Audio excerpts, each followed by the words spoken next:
சொல்லு குமார். இன்னைக்கு பேங்க் சண்டேனா? ஆமா, பேங்க் சண்டே. தோரணெல்லாம் கட்டி முடிச்சிட்டோம். ஆமா, கட்டிக்கிறோம்.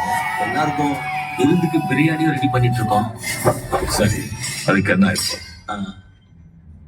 பசங்க விருந்துக்கு முன்னாடி கொஞ்சம் மருந்து குடிச்சா இன்னைக்கு சந்தோஷமா இருக்கலாம்னு நினைக்கிறாங்க. மருந்தா? யாருக்காவது இரும்பலா குமார்?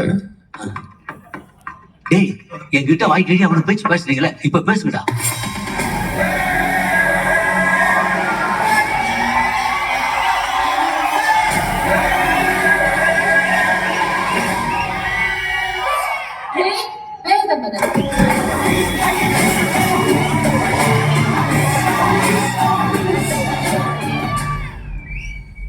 இதெல்லாம் அவங்க கேட்ட மாதிரி தெரியலையா குமார்? நான் டீ டோட்டல் இருந்தா உங்களுக்கு தான் தெரியும்.